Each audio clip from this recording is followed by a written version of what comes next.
So I tried doing a spoilers review for Rogue One earlier this week, and it didn't quite work out because my autofocus went crazy on me and kept going in and out of focus. So I'm going to try again here and see how it goes. So I've now had the chance to see Rogue One twice, and after seeing it a second time, I noticed a lot of different things. Some things that maybe worked for me, some things that didn't so much. I'm going to talk about all of that. We're going to get full into spoilers about Rogue One, so if you haven't seen it, maybe go check it out first. And then you can come back and watch this video. If you don't care about spoilers, stick around. It's no problem with me.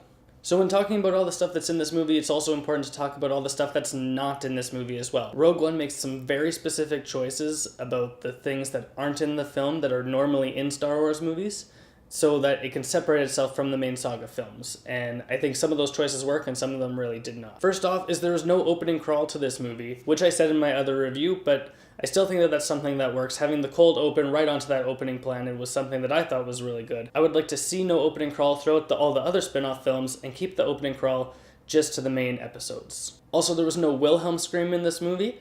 It's something that I was a little disappointed by. I was listening for it the whole time, waiting for when it was going to be there, and it never showed up. So to me, that was something that was a little bit disappointing, but at the end of the day, it's not a huge deal. Also, there are no wipes in this movie. Now, a wipe is a transition when it goes from one scene to the next, where it just wipes across the screen and goes to the next scene. Just like that. There are more creative ways to go from scene to scene to scene, so not having wipes in the movie was just fine by me. Also, as far as stuff that's not in the movie, there's a ton of stuff from the trailers that didn't make it into this movie. Obviously, the third act had some major reworking, and the final act of the movie just does not play out the same way as it looked at from the trailers at all. There's a lot of stuff online about people talking about that though, so I'm just going to skim over it. But I did notice lots of stuff from the trailers, not in the movie. Moving on. The biggest thing that I appreciate about this movie is that it is not apologetic about who this movie is for. This movie is for people like me who unabashedly love Star Wars and read the books, read the comics, play the games, do all the other stuff. All of my reading and extra work that I've done into getting to know the Star Wars universe really pays off in this movie, because there's a lot of nods and hints and tips to things that I've watched and seen in previous works. First off, right at the beginning of the movie, on the planet where Galen Erso is farming, we got a big tub of blue milk just sitting on the table. If you don't know what blue milk is, that's fine. It'll just something that just skim over. That's how it is with a lot of the Easter eggs in this movie. If you don't notice them, you're not going to be any worse for wear. But if you do notice them, you're going to be all the happier for noticing. Also, it seems to me that Captain Cassian Andor shops at the same store as Han Solo does, because their shirts look awfully similar. If you go back to episode 6, look at the shirt that Han is wearing in that one, look at what Cassian's wearing. If you go watch the movie again, they look pretty similar to me anyways. Also, we bump into the pig-nosed guy from the cantina in episode 4, except this time he's on Jedha. So maybe he's just bar hopping from planet to planet to planet. But I don't know how he does that, because he's got the death sentence in 12 systems. So it must be pretty hard finding all the pubs that will let him in. If any of you watch the TV show Rebels, you're going to get a lot of nods into it as well. You can see the ship of the Ghost quite a few times in the movie, whether parked at the hangar on Yavin 4 or flying around in the final battle on Scarif. It's in there a bunch of times. Also, you very briefly get to see the robot Chopper buzzing around on the Yavin 4 base in the flight hangar deck. It's a scene when Mon Mothma is in the hangar, so watch out for that. Chopper's rolling around in there. Another nod to Star Wars Rebels is what I believe is called the Hammer Cruiser that they use to collide the two Star Destroyers together, which is one of my favorite parts of the movie, by the way. Watching those two collide was just excellent. But that was another tied to Star Wars Rebels. That's the only other time I've seen one of those ships is in the animated show and in this movie here, so there's another tie-in. One of the things that I noticed is Darth Vader's helmet didn't seem quite right to me. It looked a little bit off. Not the helmet, not the face mask part itself, but more like the neck and shoulders of where it goes down. It just doesn't seem to look right from how it looks in episode 4. Maybe that's just me. I have to go look back just to make sure. But off my 2 times watching the movie, it just doesn't feel like it looks the same, even though it should, because Rogue One leads right into episode 4. And we even got a tie into the Star Wars Holiday Special in here. At Saw Gerrera's main hideout base in that Jedi statue there, we see a guy watching a Twi'lek dancer on a holo video. And that's a tie-in to the Star Wars Holiday Special when Chewie's uncle, I think, is also watching a woman dancing seductively on a holovid. So it happens everywhere in the galaxy, not just on Kashyyyk. Some of the things that I thought were really awesome and worked really well in this movie, obviously Darth Vader's the big one. We finally got to see his castle after years and years of waiting. I finally get to see his castle in a movie. It was supposed to be in episode 5, but it never made it into the final cut. And now here, official canon, Darth Vader has a castle on Mustafar. It was so great to see it. It made me really happy. That whole scene with him and Krennic just talking, showing how intimidating Vader really is, and showing also just how desperate Krennic is as a character. He's a guy who wants all of this power, but doesn't really have it, and is trying to crawl his way up into the Empire, and that's one of the scenes that really solidified that fact for me. And even though we got that terrible pun at the end, which I'm going to talk a little bit more about later, it was a great scene. Seeing him in the back to tank and his butler, who I'm going to talk about more later too, really works for me. I thought that scene was just fantastic. Also with Vader, him just killing everyone. If you've read Lords of the Sith by Paul S. Kemp, there's a few scenes in here where Darth Vader just goes crazy and kills everything in sight. And reading that, I was like, whoa, I want to see that in a movie. And Rogue One gave it to me. He just plowed through all those rebels, the look of terror on their faces, the low lighting. There was one of the high points of the scene and was probably the best last 15 minutes to a movie I've seen all year. One of the things I also really liked was the opening scene of this movie. That planet that Galen Erso and his family are living on is a gorgeous looking planet. A lot of greens and blacks. We get to see what kind of a villain Krennic really is in this opening scene. He kind of uses sarcasm to his advantage, and he uses the power of the Empire to press his thumb against people and to get them to do what he wants. And he's got his Death Troopers with him. I thought they were maybe a little underused in the movie, but they still did more than Captain Phasma did. So there's that. I really enjoy Krennic as a character, especially because we get to see different layers to him, especially when he's talking to Tarkin. Now I'm going to talk a little bit later about how Tarkin looked, but his dynamic between Tarkin and Krennic really, really worked for me, showing that Tarkin is a cut above, and Krennic wants to be that. He's trying, and Tarkin just comes in and pushes him down every chance he has. He doesn't like this guy. These two do not get along, which we see in the movie. I haven't read the book Catalyst yet, but I've heard that the book really develops the relationship between Krennic and Tarkin and just how at odds they really are, and I can't wait to read about it. Also, a couple of awesome things are my two favorite characters of Chirrut Îmwe, played by Donnie Yen, and K2SO, played by Alan Tudyk. These two characters steal the movie for me pretty much. Chirrut Îmwe is a blind man who can sense the Force, or can kind of use it, I guess. Uses his stick to beat up stormtroopers. I've heard some people say, oh, why can Chirrut Îmwe kill stormtroopers with just a stick? And my response to that is, why can Ewoks do it with just some rocks? They can. Either way, his character has some really good humor in it, and I really cared about his character a lot, and I want to see more of his character. Maybe a book or something. Maybe Maz Kanata takes a trip to Jeddah and him and Chirrut Îmwe go out for coffee or something. I would like to see something like that at some point. And with K2SO, I thought his character was great. He had all the great one-liners of the movie. He's probably the most quotable character in the film.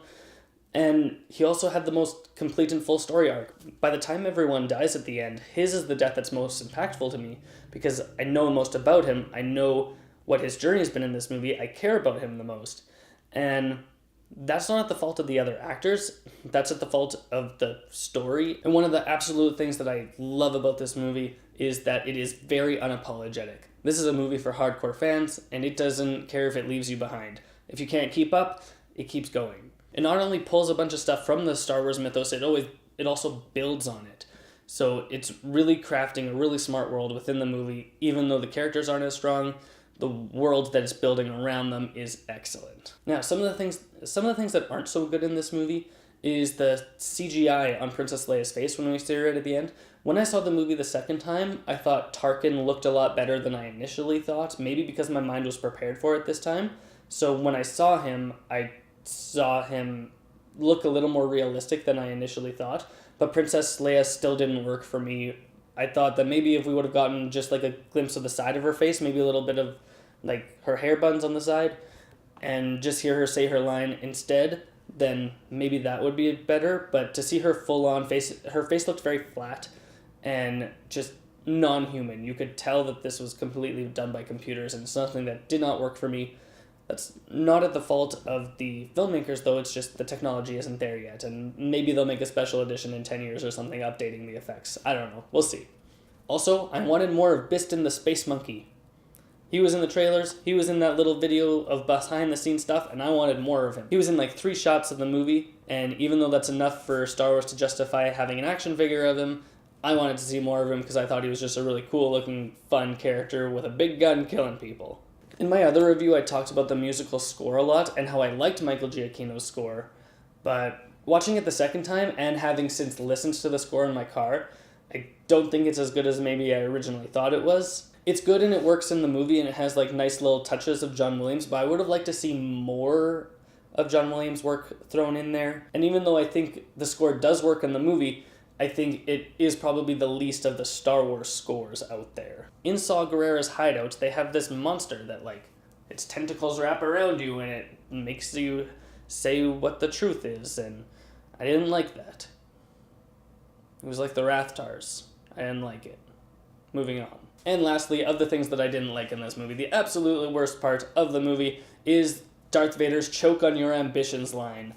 Why did he need to make that poor dad joke? He doesn't even know he's a dad at this point yet. It didn't need to happen. He could have just turned and you see that he's choking him with his hand, even though we know that's what he's doing. We didn't need to see that at all. It was the one big eye roll moment for me in the movie. I didn't like it.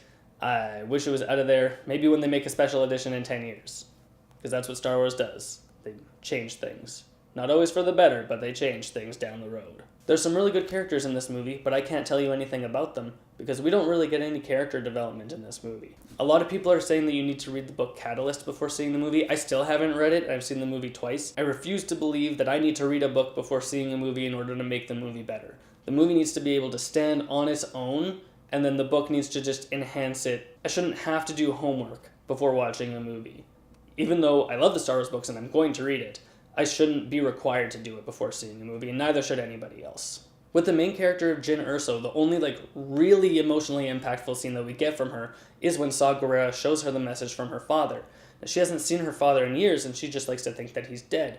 But the scene is, seeing the message from him is so impactful to her, she can't say anything. She just drops to her knees because the weight of it is so huge to her. She can't do anything. And I thought that that's probably one of the best scenes in the movie, and it works incredibly well for the character, even though we don't get much more out of her from that point on. The few scenes that we have Galen Erso in, I really liked him a lot. I think his motivations are very clear, especially when we find out that he did put the flaw into the Death Star, and why he did it, and why he stayed around, because if he would have left, they would have figured it out without him. So he would have rather stayed there and create a system that is doomed to fail, as opposed to just leaving and having them figure it out and make the design foolproof, unlike what Galen did. Cassian Andor is probably one of the more human characters of the movie. We see what he has to deal with a lot.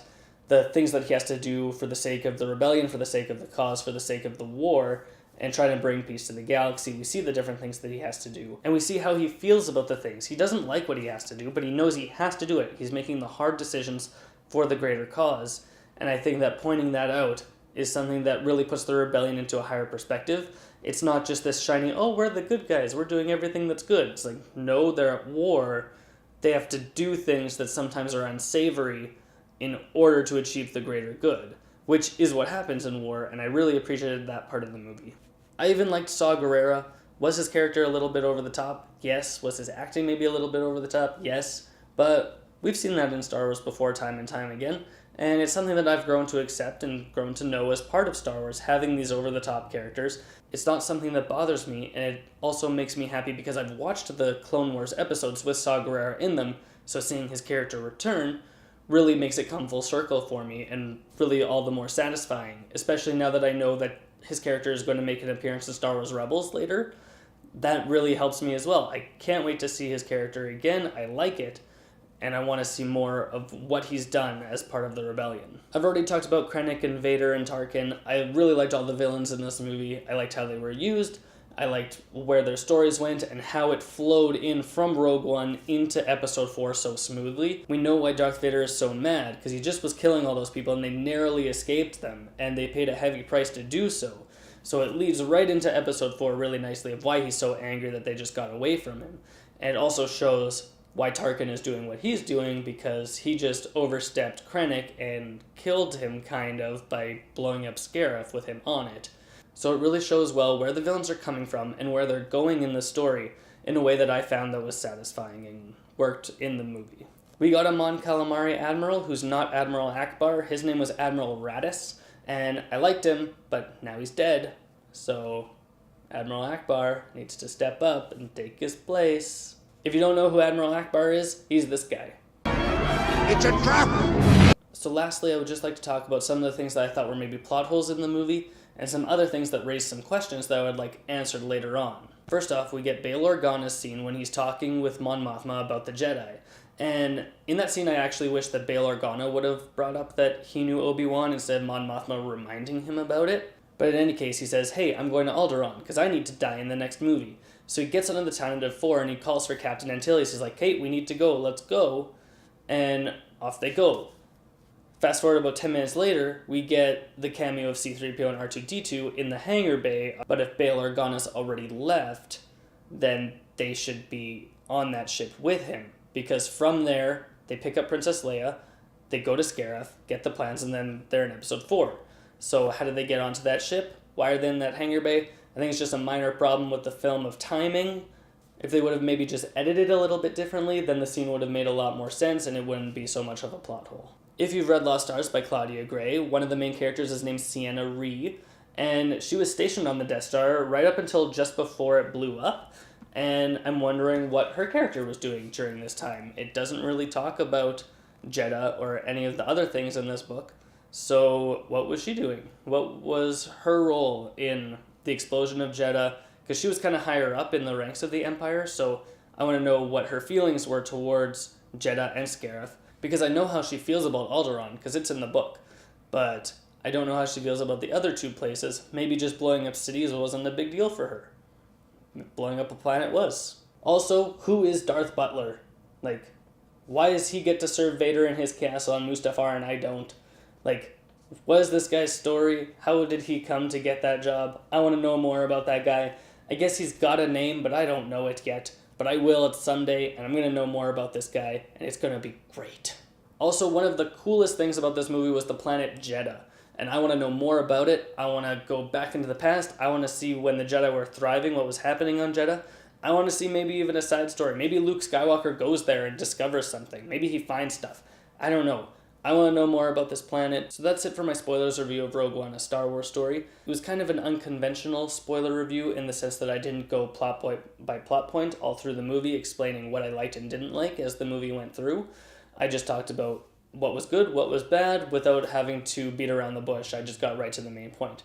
But if you want to get deep into spoilers, they're all dead! They're all dead. Thanks for checking out my review, guys. You can comment below. Let me know what you thought of Rogue One. Let me know what you thought of this review. Give me a subscription if you haven't done so already, and if you've got nothing else to do, go watch more movies.